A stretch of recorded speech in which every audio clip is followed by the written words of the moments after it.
Welcome to Urban Dharma, the podcast, where suffering is optional. Hi, this is Reverend Kusala coming to you from downtown Los Angeles, from the International Buddhist Meditation Center in the heart of Koreatown. Well, it's Christmas Day 2006. The temperature in Los Angeles is supposed to get up to 78 degrees. Go figure. What you're about to hear is Class 2, Part 1, of an extension class I taught at Loyola Marymount University, and the class was entitled Integrating Buddhist Practices into Everyday Life. It was a 4-week class, and it ran from September 28th to October 19th, 2006. More than anything else, it's an overview of the Buddhist path, as well as an introduction to a Buddhist way of life. So, this is Class 2, Part 1 of a 4-part class I taught at Loyola Marymount University titled Integrating Buddhist Practices into Everyday Life.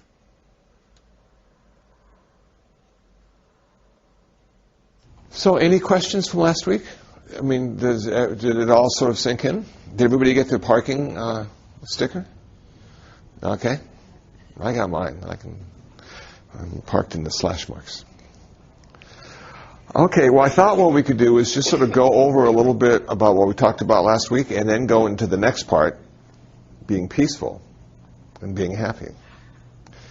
And so we could talk about precept practice and meditation practice. And does anybody feel chilly with this open? If you do, just tell me. I'll be glad to close it. So what we talked about was like everything.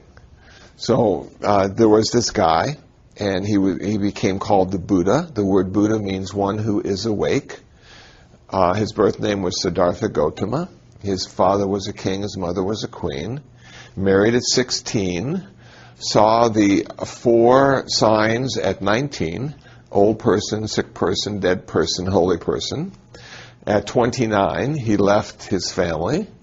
For 6 years, he practiced asceticism, renunciation, meditation. At the age of 35, he achieved nirvana. He taught for 45 years and died at the age of 80. So that's pretty clear. He ordained his wife as a nun and ordained his son as a monk. So the whole family eventually became ordained. His teachings are pretty much contained in the 4 Noble Truths. The first truth is that life is ultimately unsatisfactory, but not always unsatisfactory. The second truth is the reason life is unsatisfactory ultimately is because we all have desire to cling and hold to the good stuff and push away the bad stuff. The third truth is nirvana, the end of suffering, the end of desire, the end of all future rebirth. And the fourth truth is the Noble Eightfold Path, the path that leads to the end of suffering, the path that leads to nirvana. So far, so good? Okay. The Eightfold Path: right view, right intention, right speech, right action, right livelihood, right effort, right mindfulness, right concentration. We can take those 8 path factors, put them into 3 categories: personal discipline, mental purification, wisdom. The first category of personal discipline, we find right speech, right action, right livelihood. The second category, The second category of mental purification, meditation, we find right effort, right mindfulness, and right concentration. The third category, which I don't think I talked about last week, but maybe I did, is the wisdom category, and we have the last 2 path factors in that category, and they are right view and right intention. Right view would be understanding the 4 noble truths at a relative level and an ultimate level. Right intention would be to have the intention of loving kindness, to have the intention of compassion, and to have the intention of generosity. It is said the intention we have leads our speech and action into the world. So if we have a skillful intention, we will have skillful speech and action. If we have an unskillful intention, we will have unskillful speech and action. That's pretty much the whole thing. Now, a couple things that I might have talked about, but just sort of glossed over, would be Buddhists do believe in God. Some Buddhists don't believe in God. Some Buddhists don't know. Some Buddhists think God created the world. Some Buddhists think Big Bang and evolution, or whatever is the current theory, is the one to go with. And some Buddhists don't know. Buddhists do go to heaven. They go to Buddhist heaven, though. They don't go to Christian heaven. And Buddhists go to heaven not because of what they believe in, but because of what they think, say, and do. Their karma determines their next place of existence, heaven, hell, or maybe a human rebirth. Maybe a human rebirth. I didn't realize that. Yeah, it's really high. Yeah, the part about being reborn as a human being is really important for the Bodhisattva ideal. In the second tradition of Buddhism that came about around the 1st century, the great vehicle, the Mahayana tradition, they really want to be bodhisattvas. They don't want to be arahants. And so it's important that they try to come back as a human being. And they take a vow to be reborn again and again as a human being until all sentient beings are saved. So everything they do, so they don't really want to go to heaven because there's no one to save in heaven. Some choose to go to hell. There are bodhisattvas who choose to go to hell. And they go there because everybody suffers. So they have much work to do. And so being reborn as a human being, of course, allows them to have some work as well. Now, I guess I should take make sure everybody's here. Roll call. That's what I should do. And then we'll continue.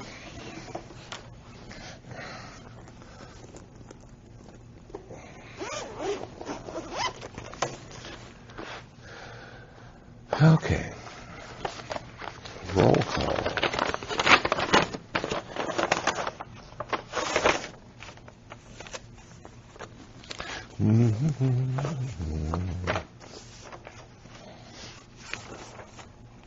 Here we go.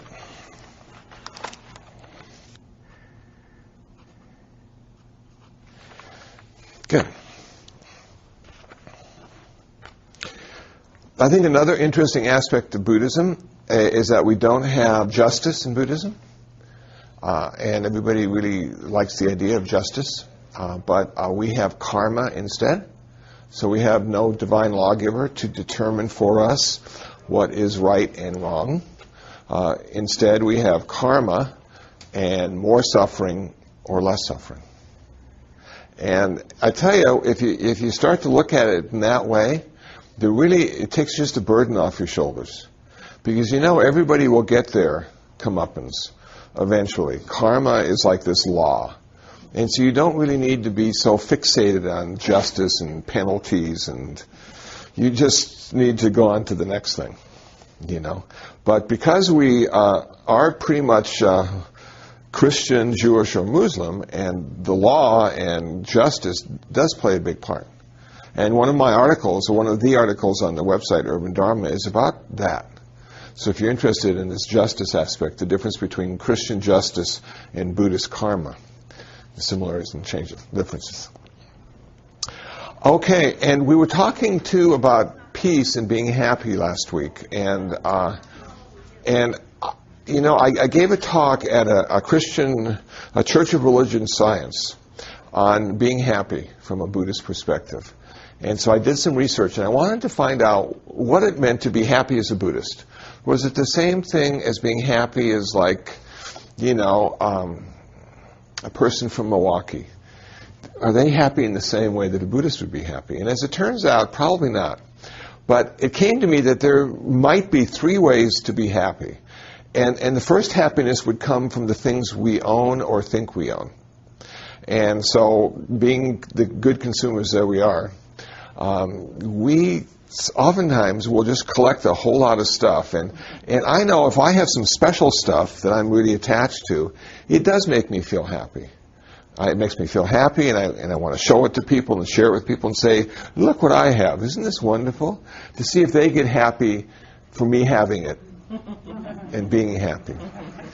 Unfortunately, that doesn't seem to work too good, because they might get jealous and want one themselves, or might even want to take mine, and then I wouldn't be happy anymore.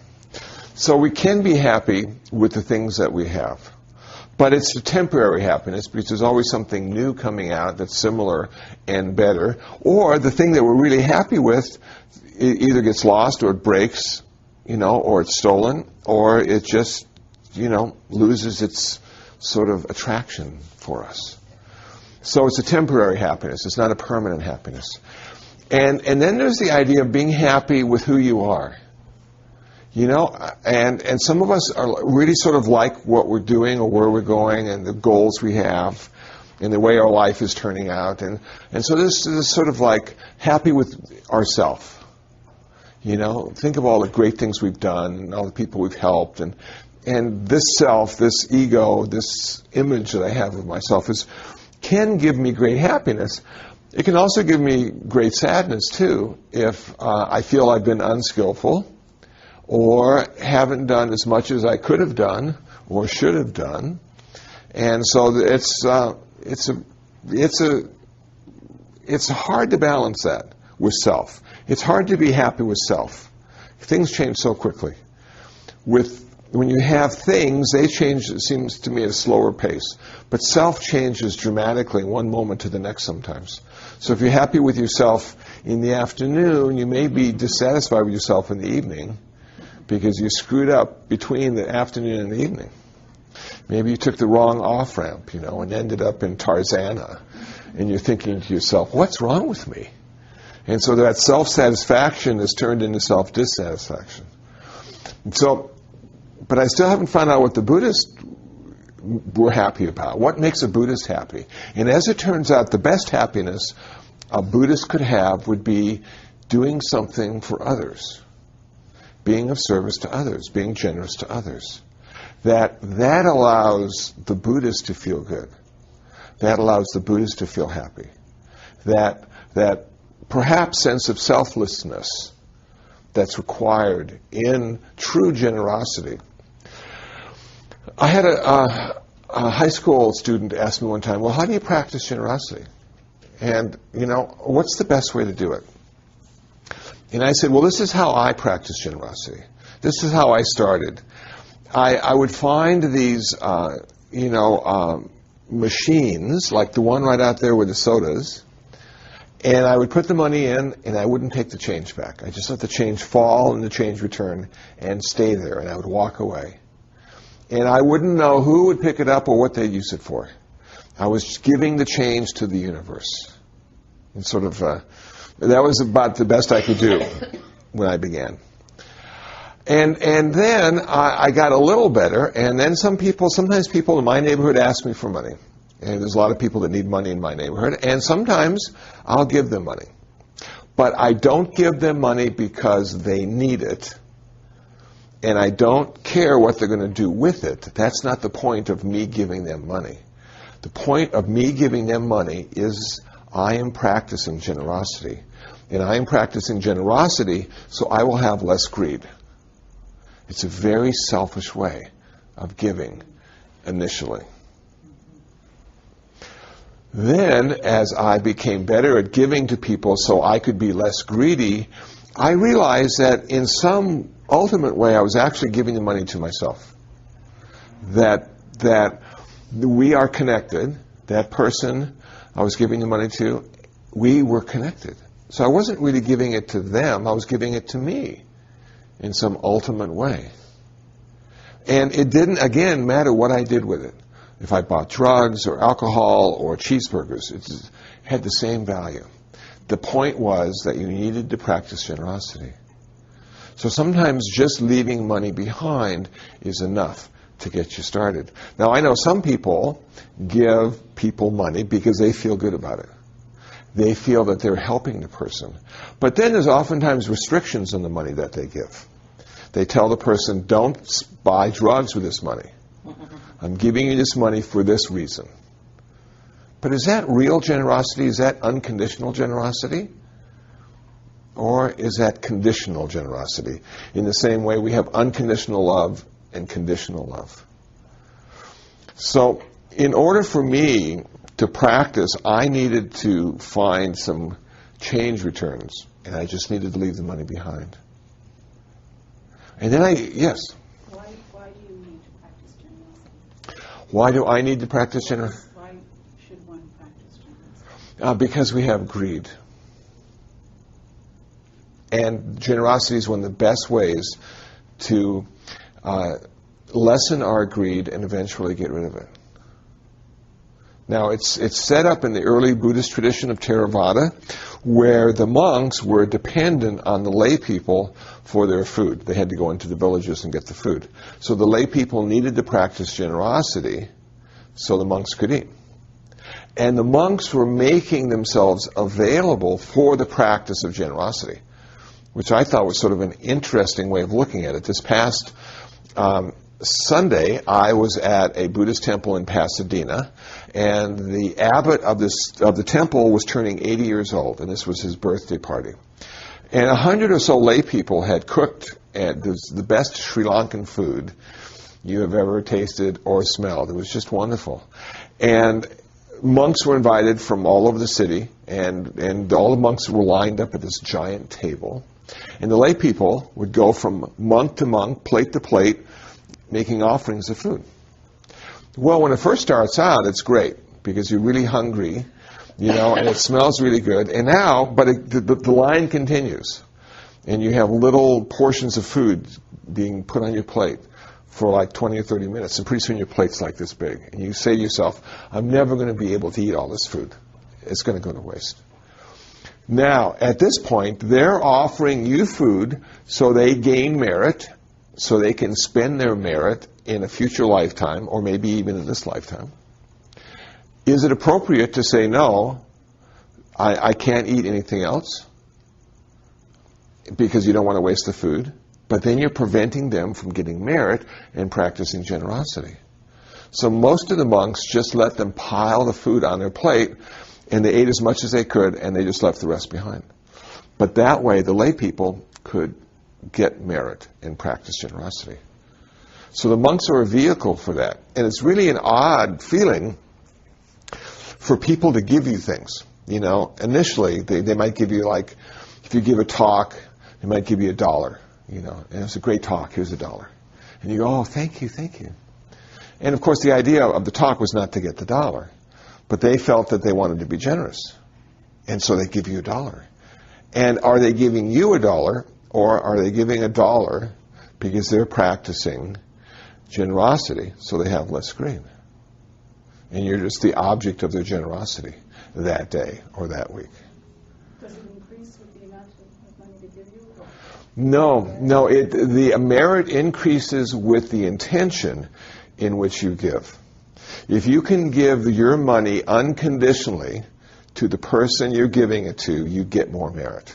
But if you have conditions on that money, you get less merit. Wouldn't it be also the level of sacrifice that $1 would be a lot of money to some people, but not much to somebody else? Yes. Well, in one respect, yeah. The value, again, it doesn't have as much value as the intention behind the giving. And some people don't have any money to give away. But you know what they could give away instead of money? Is time.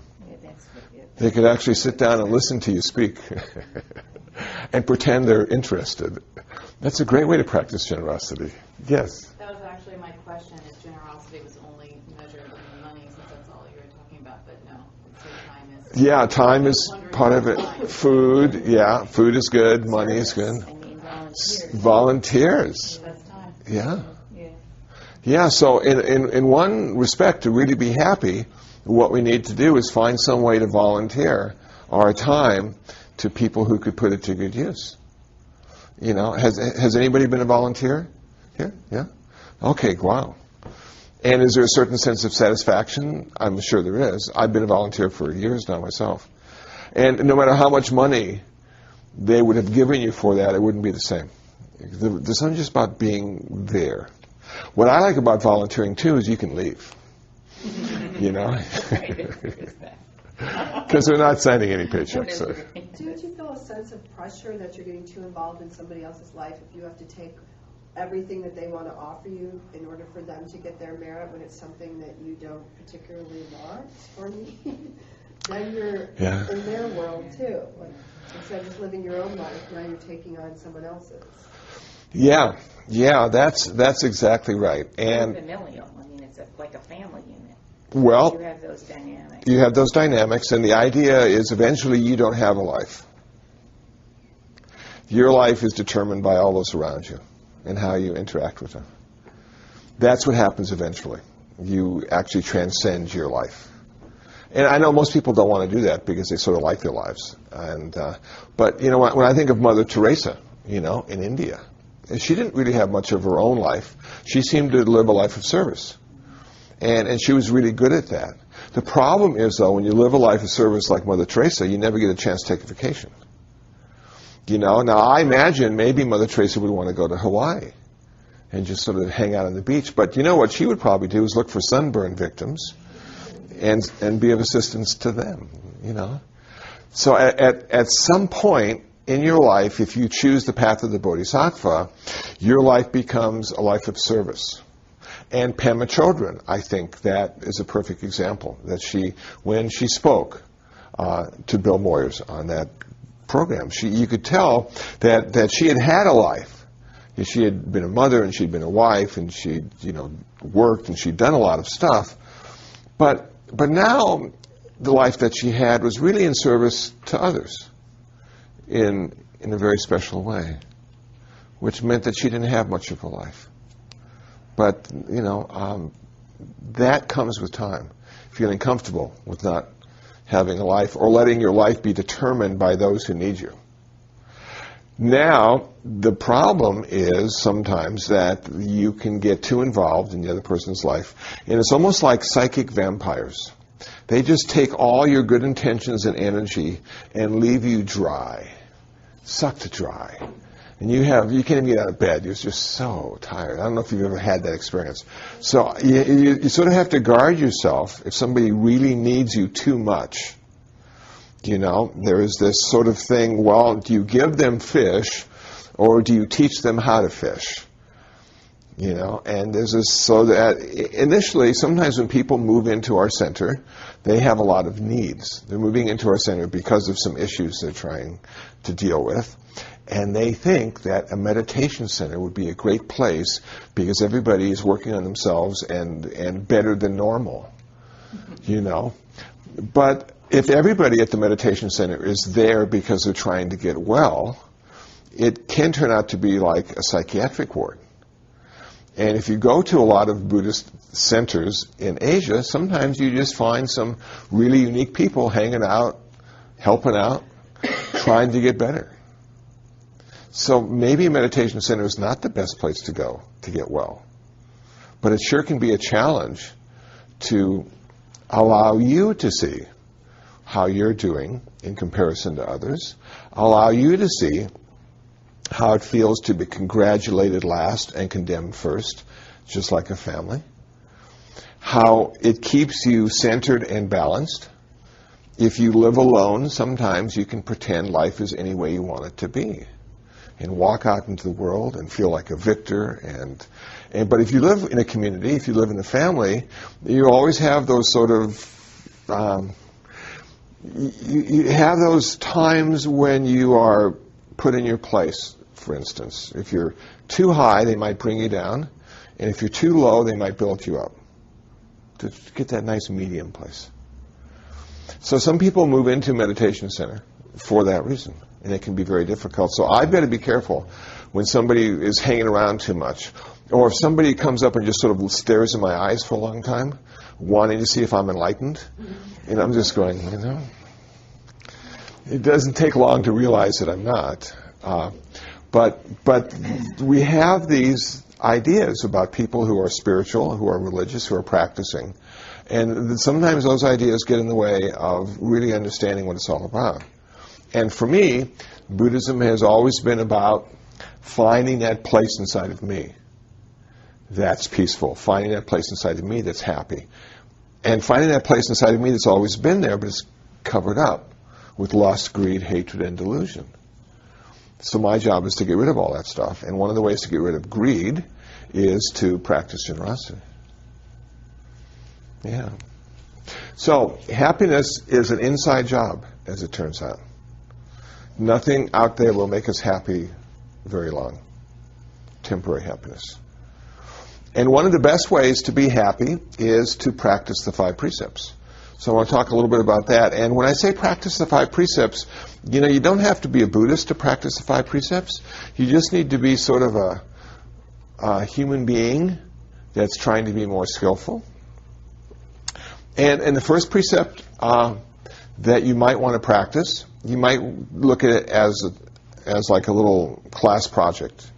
Well, for 1 week, I'm going to try to hold the 5 precepts and see if I can hold them and not break them. So the first precept is not to take life. And we can start big, and so for a whole week, not take a human life. And I bet we can all do it. And then maybe in the following weeks you could work, you know, go down the sort of food chain to get to those ants and cockroaches and mosquitoes. Those are the tough ones not to take their lives because they're so insignificant, you know. I mean, what kind of life does a cockroach have anyway? And they shouldn't be in the house. They shouldn't be by the food. I'm going to eat that food. I can't catch him. He's far too fast. Maybe I can just kill him and that'll be the end of the story, you know. But if you're practicing not to kill, you need to take just that one moment to see how important life is, even to a cockroach. Because if you try to kill them, they'll run away. They think their life is important, even the cockroach. And so when I started to practice not killing, the thing that came to my mind first was it takes an awful lot of time not to kill. Killing is really a quick and easy way to solve a problem. Because it just sort of takes it away forever until they catch you. But, you know, and I think when you look at all the movies and all the TV shows out, everybody's killing each other. It's just amazing how many people are killing each other. And it's for anger, hatred, solving a problem, you know, and then CSI has to go solve it, and we spend an hour watching them solve it. Of course, it's the news lately. Oh, yes. And I can't understand why we're killing children now. There seems to be a trend, we're going to kill children, you know, the most vulnerable of them all. And it's an odd series of events that we are living through right now. And I don't know what the meaning is, but it seems to me that we've lost our way somehow. And wouldn't it be cool, rather than putting the 10 Commandments in Congress, to put the 5 precepts on the wall? Not to kill, not to steal, no sexual misconduct, not to lie, and not to consume intoxicants. You know? Those 5 precepts on the wall of Congress would change the United States. But I'm not going to suggest that they do that because it's a religious thing and we don't want that. So the first precept, not to kill. If you can figure out how not to kill for a whole week and see what that means. What does it mean not to kill? You know, especially the mosquito. I had one last night, 3 in the morning. And I tell you, you know, that sound of the mosquito is just threatening to me. Because I realize if the sound stops, I'll be itching a few moments later. And there I am, you know, until finally the itch goes away. And I'm thinking, okay, well, it's well fed now, but now look at this bump on my arm. You know, and so you sort of crawl under the covers maybe. You know, so you figure they can't get through the blanket or something, you know. And then I've got a cat that sleeps right next to me in my bed. I'm thinking, why doesn't the mosquito go for the cat? Well, the cat has fur, you know, and there I am, the sort of naked human with no fur. I'm an easy target. Yes. What about flea collars? Is that possible? Yes, that would be good. Okay. And the flea collar spraying would be good. Well, but in a way now, that's sort of killing them in a future or past way, you know, instead of a present moment way. So how can we get rid of them? Or how can we live with them?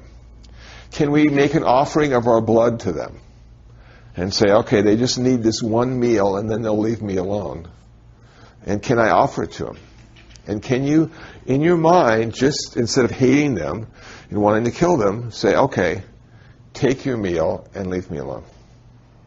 And then you go back to sleep, and then you start itching. Can you do that? Or can you turn on the lights? Because they don't like lights sometimes. Can you sleep with the lights on? I know when I was in Sri Lanka, 1995, we left the lights and the fan on the whole night to keep the mosquitoes away. You know? And it almost worked. You know, they still got me, but it almost worked. How about a mosquito net? You know, REI, they've got a great one down in Santa Monica now. I bet you could find a mosquito net for your bed and just sort of, you know, have it from the ceiling covering your bed. Another way to...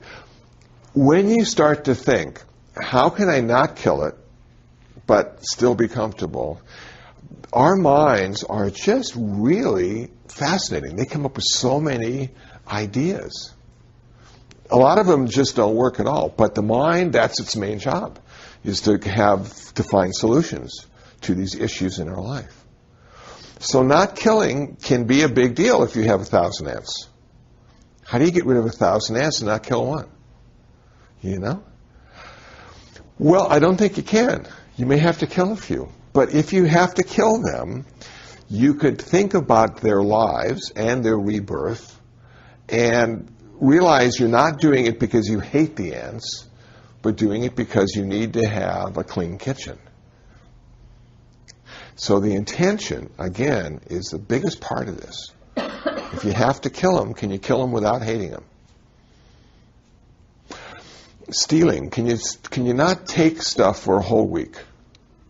Now, most of us probably think, well, that'd be no problem, but how about if you go to a restaurant and they have ketchup on the table? And now you're going to be practicing not to take what is not offered, and the waitress didn't offer you the ketchup. So the waitress comes by your table, and you say, excuse me. She goes, yes. Would you mind if I use the ketchup? And she'd go, oh, are you nuts? That's why it's there. Not to take anything that's not offered. Could you go through a whole week and do that? You know? So you're going to have, you might want to have people around you offering you things. You know, like say there's some free newspapers, but nobody's offered you the free newspapers, like the Loyola little newspaper. So it wouldn't be okay to take it. You'd have to get somebody to offer it to you.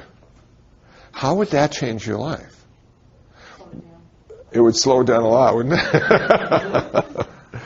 And one of the stories, I might have told it last week, I can't remember, my friends from Abhayagiri up in Northern California. This is the Thai forest tradition, and they're generally Canadian, English, or American. And they live a strict code of Vinaya.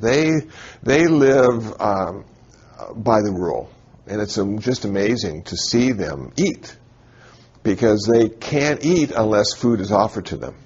So they always have a layperson with them when they travel to offer them food or water, because they can't even drink water unless it's offered to them, even if they're thirsty. And if they're traveling and there's nobody to offer them food, they don't eat. So, yeah. Doesn't that go against the principle of survival, though? It can. If nobody offers you food for a while, it sure What can. if you're, in the forest for, a single person in the forest and you have to survive? I mean, does Buddhism say that you're just supposed to kind of shrivel up and die because no one's offering you to... That's a good question. Drink that? Okay, I like that. That's why the forest monks oftentimes stay close to villages, because they go into the village and beg for food. Can you beg? I would Yes. think that you just have to sort of look really hungry and wait for somebody to offer. Well, Well, yes, and what you do is you go and stand in front of the house with your begging bowl, and you open up the lid and you look down, and you wait until the person in the house realizes isn't that amazing? And you wait, and if you're in the right country and in the right village, there's no problem, because they know what they're supposed to do. In America, it's a little different. you imagine going to like Van Nuys and Get arrested. you would get arrested, loitering, waiting for food, Not similar. and you aren't allowed to ask for it, and you're not supposed to have eye contact either, and you're not supposed to show any emotion about the food. You're supposed to have this equanimity, this perfect balance. So if it's like freshly made or 3 days old, you have this equanimity about it. It's a very different way of living in the world. So at one of the conferences, one of the monks had this really nice apple, and another monk from another tradition picked up the apple and admired it and said, "You're lucky to get this apple," and put it back down on the table. And now the monk who initially owned it couldn't eat it because ownership had been transferred to the second monk who picked it up. Now, the second monk didn't know that, but there was a layperson who saw the exchange and re-offered the apple back to the first monk so he could eat it. Now, the moral of that story is don't touch a monk's food, because you own it then, depending on the tradition. But it's very difficult, yes. What's the benefit of that precept? No, but what do you, Yeah. Giving versus stealing, is it the kind of the, 'cause Well- we give, we have to steal, and we steal, so we have to give? What's the, I would think, I'm asking the why, I guess. I understand, and those are my favorite questions too. I would think it has a lot to do with ownership. Do we own the food that we just bought? Well, we have a receipt. And in our way of looking at the world, yeah, that means I own this food. It's mine. I own the car because I have a registration and a bill of sale. But do we really own it, or do we just sort of use it? And in the community, in the forest community especially, it's not allowed to have any food at all with you after lunch. They have kutis that they live in, these little small homes, little houses. Just about enough room to stretch out, and that's it. And they're not allowed to bring any food back to the kutis. The only food they have stays there in the kitchen, and then it's offered to them.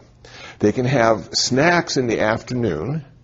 They only eat breakfast and lunch. They don't eat after 12 o'clock. And they can have snacks in the afternoon. And the snacks they're allowed to have aren't nutritious. They're like candies and stuff.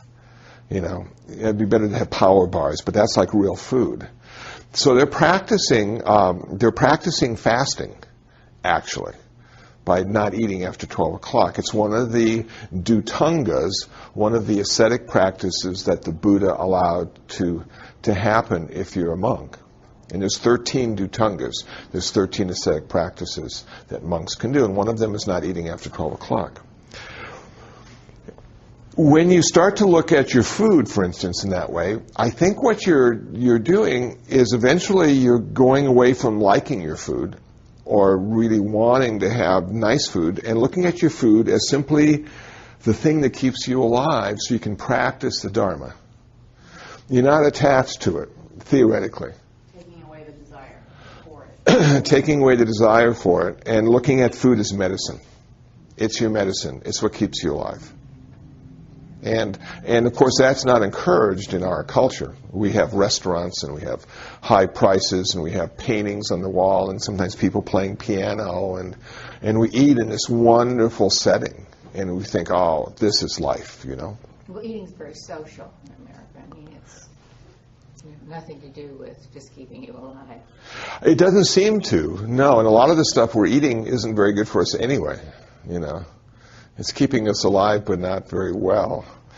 So what I find when the monks eat, and I had a chance to eat with them, and I had a begging bowl. They eat out of the begging bowls. And when you look in the begging bowl, it looks like your stomach. Just a bunch of food all in there. It's very interesting.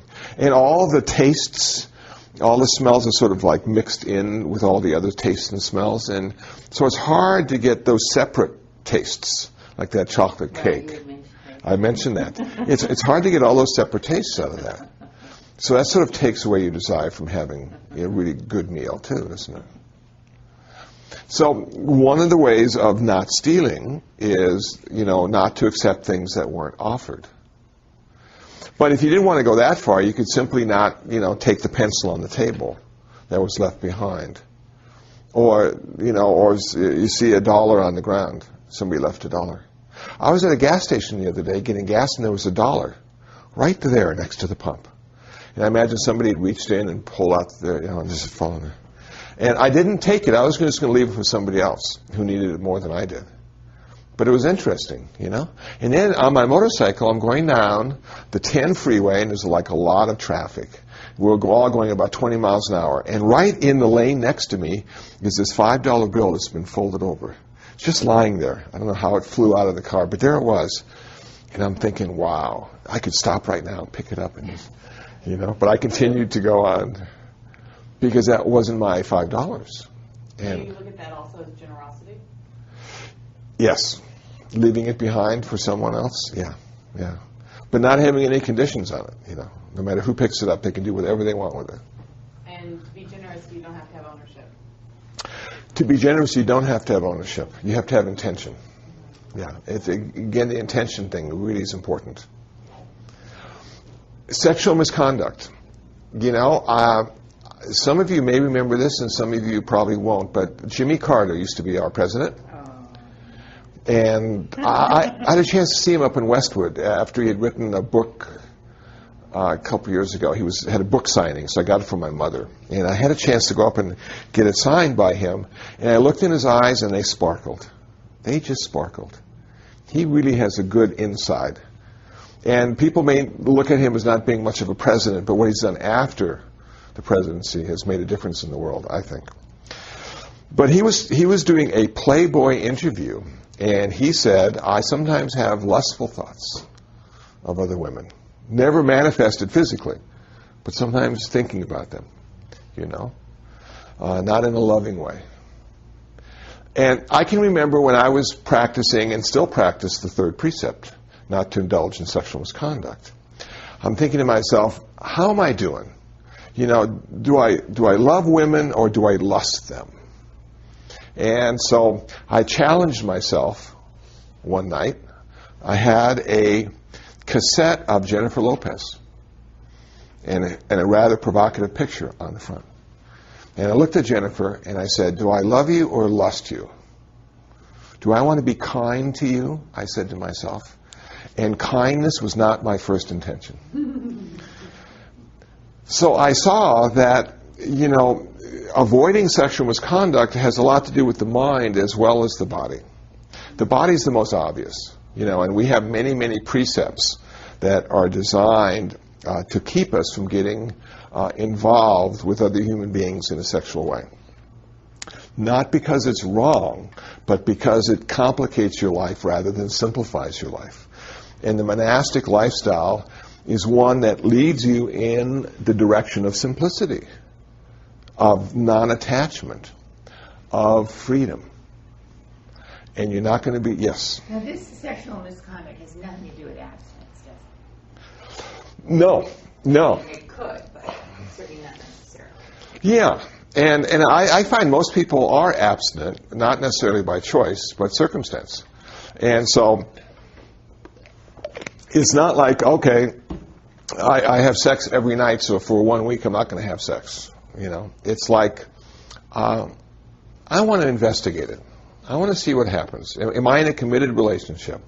Do I love the person I'm about to have sex with? Am I always kind to them? Which is one indication, I think, that you love that person. So, in my mind, you could be in love with everyone. And that love could be expressed through kindness to everyone. So it's not necessarily abstinence. The Buddha has said, according to Bhikkhu Bodhi in the Eightfold Path, which is available for download, if you want to look at the Eightfold Path, he said that if you're going to have sex, don't have sex with people who are married, don't have sex with people who are engaged, don't have sex with people who are being supported by their parents, children, and don't have sex with people against their will. That's pretty much what the Buddha said about that to lay people. Now, when it comes to monastics, he said a whole lot of other stuff.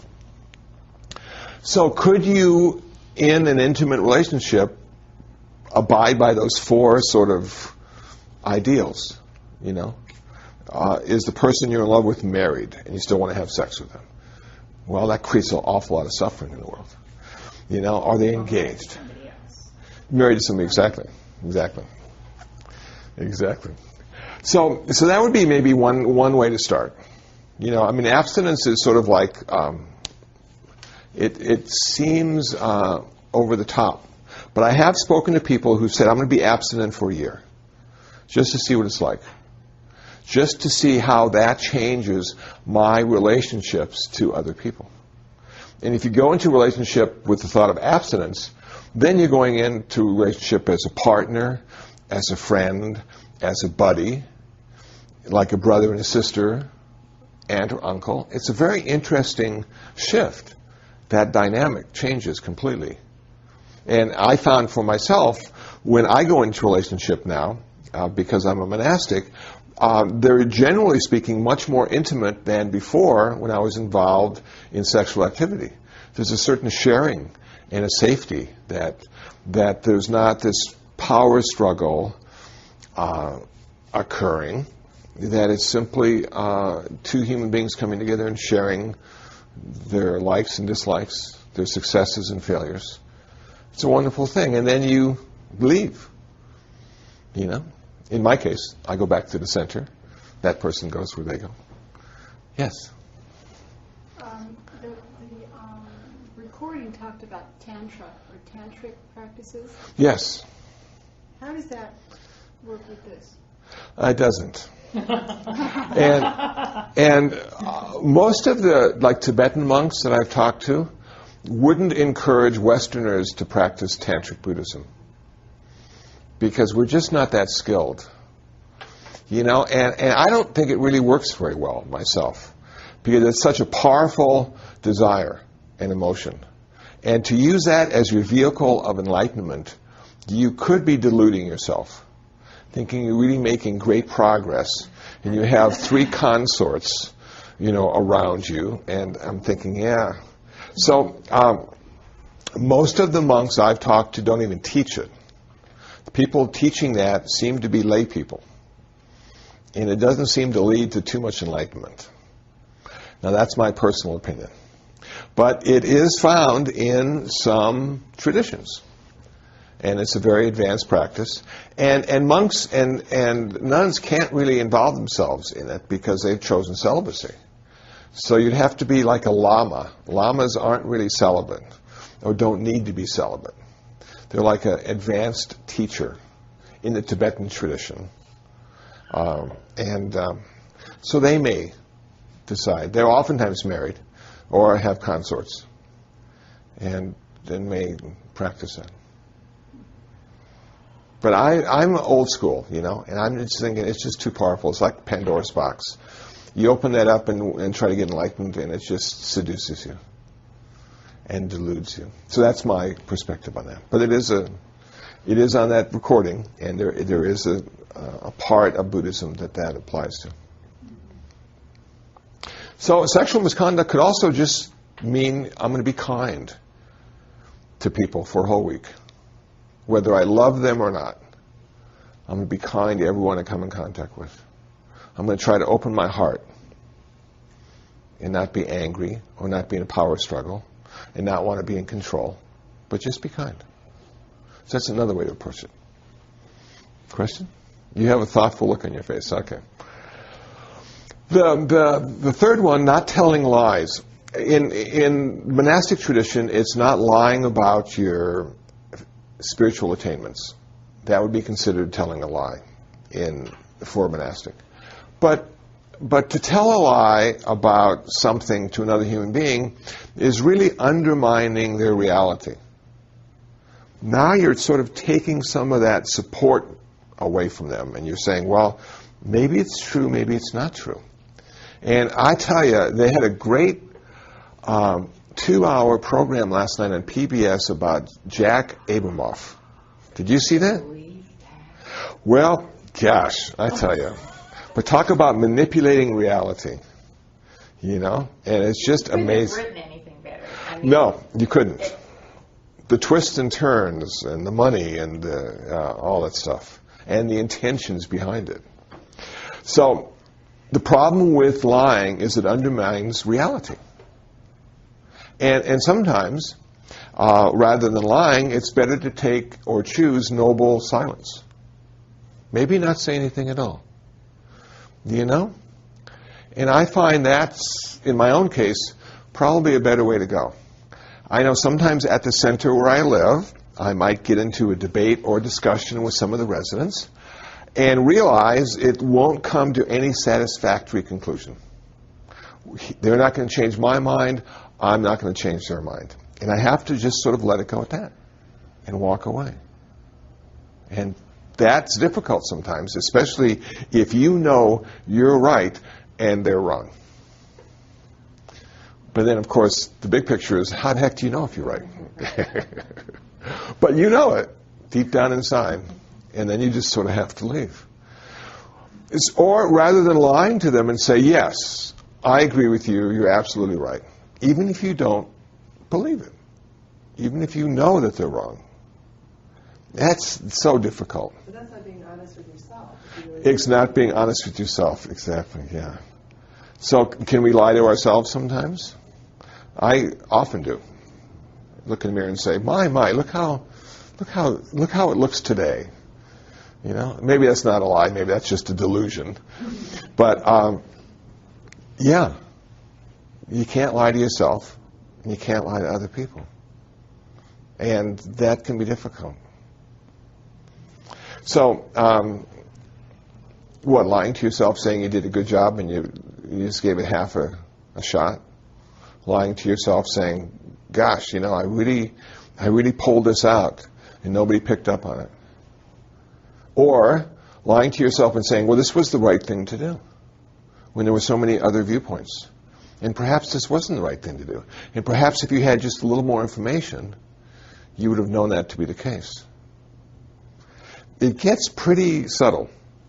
And at some point, I suppose we don't know what the truth is and what the truth isn't. And is that okay? Yes? Because you said that you don't lie because it undermines reality, but then reality is very, what is reality? Do you remember Mork and Mindy back in the 70s?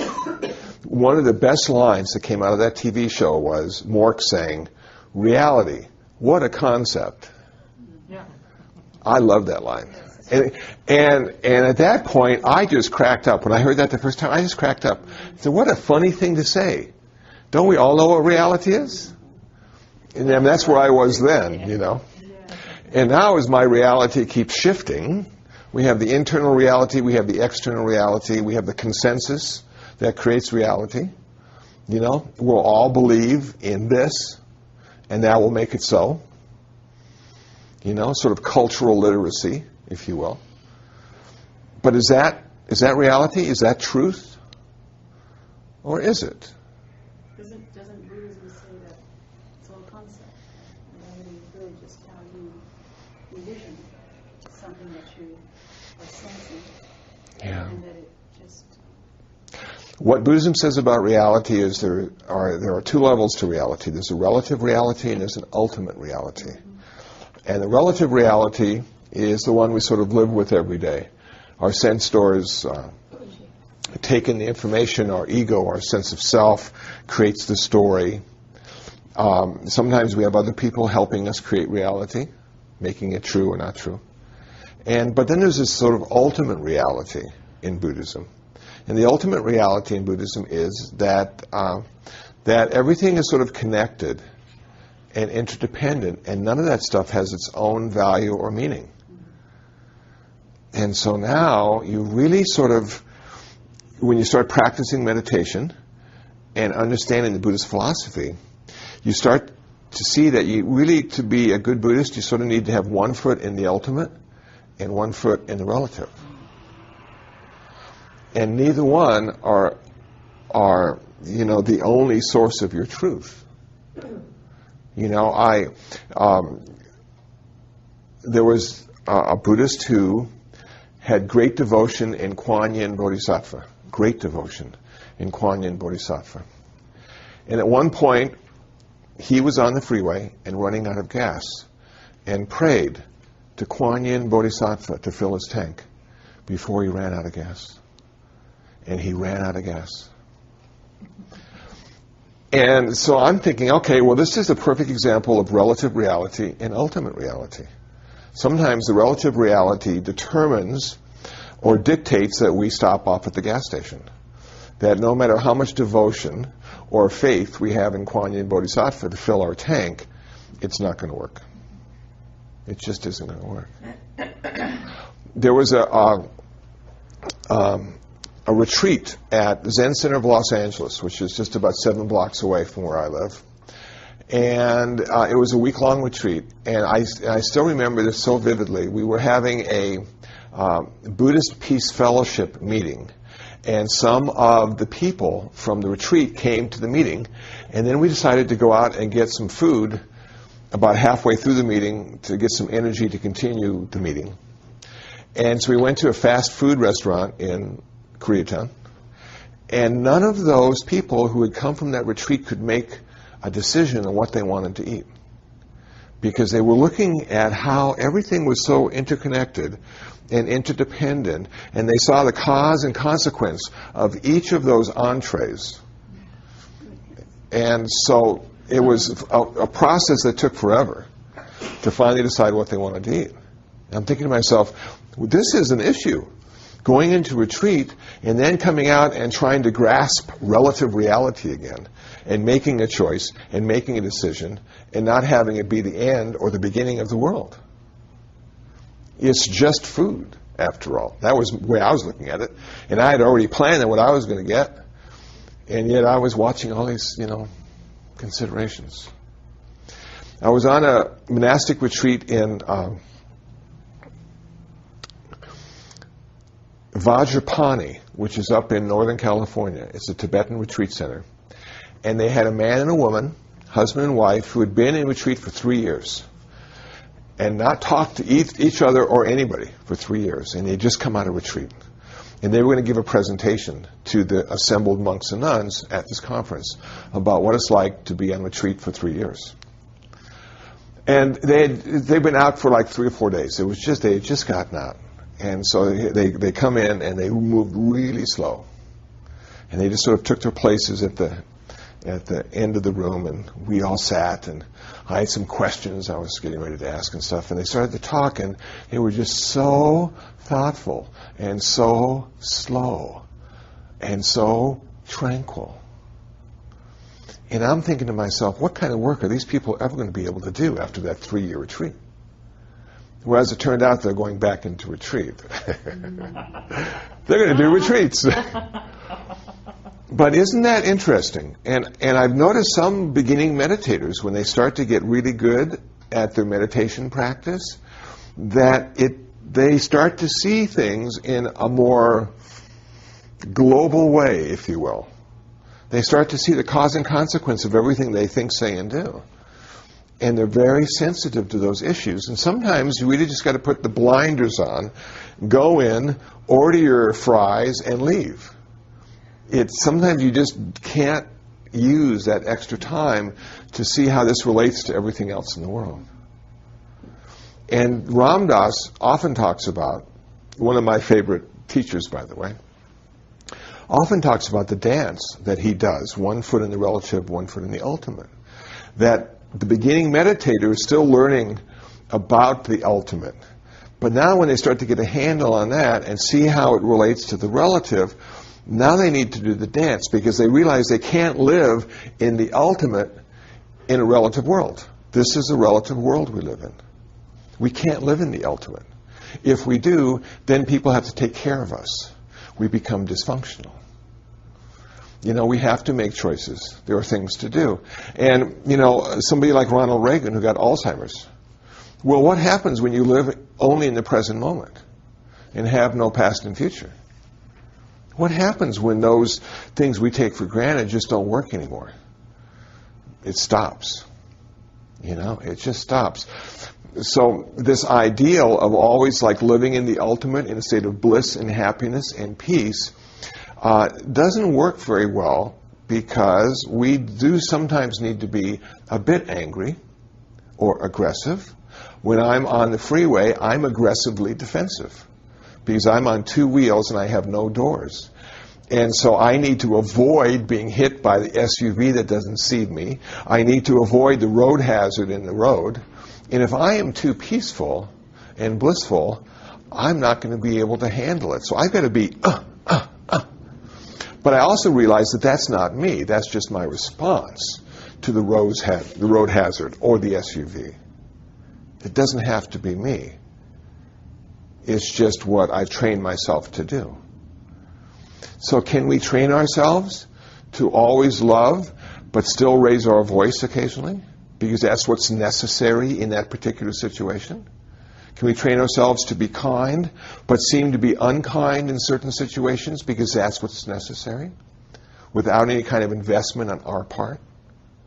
It's really an interesting dilemma we find ourselves in when we take the spiritual path too seriously, because it will change us.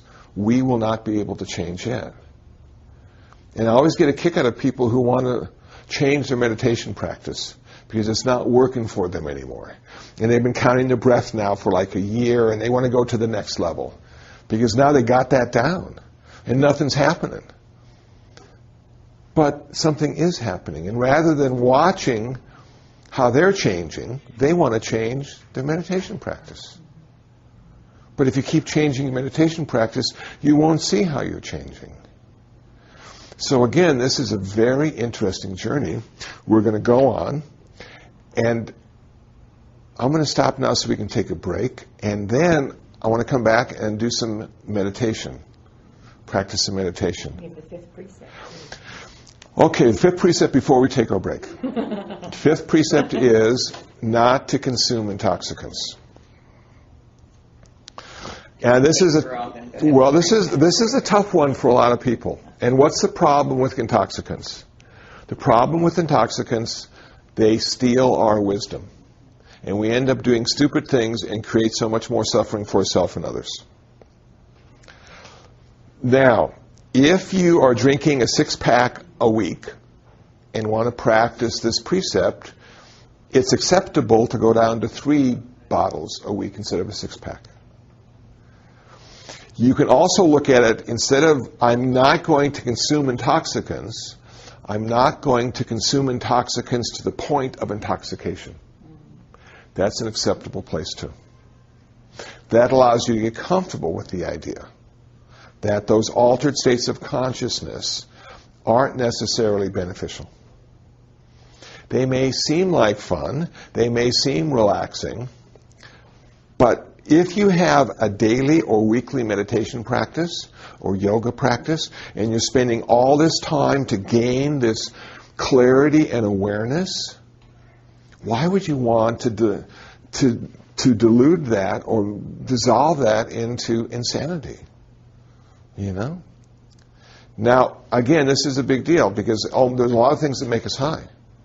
You know, for me, Coca-Cola and Hershey's with almonds. Well, that's such a good combination. It makes me so happy. But it does alter my consciousness. It really does. So Did you include that? we don't include that. So I'm still eating my Hershey's. What we include pretty much are non-prescription drugs and alcohol. Non-prescription drugs. Yeah. It's okay to take prescription drugs. But you could have used those too. You can. Or so, You can. But you know what? If the doctor prescribes them to you, I'm not going to tell you not to take them. You know, if somebody can sit better taking Prozac, okay, fine. That's that dance between relative and ultimate reality right there. There you go. That's a good example, isn't it? In fact, there was this video that I downloaded of these 2 authors, and they were both psychologists, and they were both meditation practitioners, and one was actually a meditation teacher. And he had a student who kept falling asleep. And she thought, something's wrong with me. I just can't even sit for 2 hours without falling asleep. So she went to the doctor and had a brain scan, MRI, and it turned out she had a mild case of narcolepsy, and the doctor recommended that she take some pills so she could stay awake in meditation. And you know what she decided? She decided not to take the pills. She decided that if she's going to have a mild state of narcolepsy, she's just going to fall asleep occasionally while she's meditating. And that was her lot in this life. She was going to work with that. She wasn't going to change it. And I thought that was a really interesting perspective, that she was working with what she had. She came to a place of acceptance, and she wasn't going to change it chemically, even though that was available to her. So we all need to make those decisions in our life. Do we want to work with what we're working with, what we have, or do we want to enhance it? Now, I know they say Barry Bonds is not taking steroids, but he sure is hitting those balls out of the park on a regular basis. Now, is it okay to enhance our physical as well as psychological stuff? I don't know. I don't know. It doesn't make you a better meditator. It doesn't get you enlightened any faster, these chemicals. It just oftentimes becomes an attachment. And Ram Dass talks about that a lot when he used to take LSD. He used to use it as a launch pad. But he said he was getting attached to that he was getting attached to the vehicle of his liberation. And Buddhism is a raft more than anything else. It's to get us from this shore to the next shore. But only a fool would carry the raft into the forest when there's no water there. So this idea of getting attached to your vehicle of liberation, like some people who meditate a lot, you ask them what they do and they say, I meditate. They're so proud that they meditate. Is that attachment? Yeah. Is that good? Well, that becomes a prison after a while. So can we be like the monks who look at food as medicine? Can we look at our spiritual practice as simply the raft we're using in this lifetime to get to the other shore, to get to that perfect mental health, to end our suffering, to have ultimate happiness and peace? I think we can. Let's stop there, take a break, and then we'll do some meditation.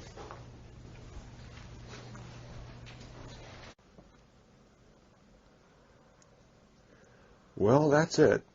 That was Class 2, Part 1 of an extension class I taught at Loyola Marymount University titled Integrating Buddhist Practices into Everyday Life.